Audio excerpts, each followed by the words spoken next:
Hi friends, welcome back to my channel. మా ఆయన చాలా ఇంట్రెస్ట్గా కూర్చొని ఒక పెద్ద పని చేస్తున్నాడు. అదేంటిదంటే తర్వాత చాలా ఫీల్ అయ్యండి, ఎందుకు అడిగానా ఏమను అని చెప్పేసి. ఒకరోజు నాన్ వెజ్ తీసుకొచ్చుకుందామా అనేసి అడిగిండు. అయితే నేను చాలా డేస్ నుంచి పచ్చి రొయ్యలు ఉంటాయి కదా, అవి తినాలని చాలా డేస్ నుంచి వెయిట్ చేస్తున్నాను అన్నమాట. అయితే నాకు అది కావాలి అని నేను అడిగితే ఇంకేం చేసిండు, చాలా ప్లేసెస్లో తిరిగి ఫైనల్గా ఒక దగ్గర దొరికితే పట్టుకొని అయితే వచ్చిండు.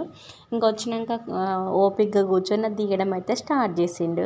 అయితే నిజం చెప్పనా, అది తీయడానికి ఆ కేజీ రొయ్యలు తీసుకుంటే హాఫ్ కేజీ అంతా వచ్చినాయి. దాని మీద అదంతా పోతుంది కదా. ఆ హాఫ్ కేజీ తీయడానికి ఎంత టైం పట్టింది తెలుసా? 1:10 టైం పట్టింది. ఎంతో ఓపిక్గా కూర్చొని ఏ పనైనా చేసే మా ఆయన ఏమన్నాడో తెలుసా, ఇంకొకసారి నేను ఈ రొయ్యలు తీసుకురాను, నువ్వు తీసుకురమ్మని కూడా నన్ను అయితే అనుకోని అన్నాడు. గంట సేపటి పోరాటం తర్వాత ఫైనల్గా ఆయన రొయ్యలలో తీసిన బ్లాక్ థ్రెడ్ లాంటిది ఉంటుంది కదా, అది మనకు వచ్చిన క్లీన్ చేసిన రొయ్యలు అయితే ఇవి. అలసిపోయిన మా ఆయన ఫేస్ని కూడా తీద్దాం అనుకున్నా కానీ తీయలేదు. ఇంకా ఈ వీడియో మీకు నచ్చితే లైక్ అండ్ సబ్స్క్రైబ్.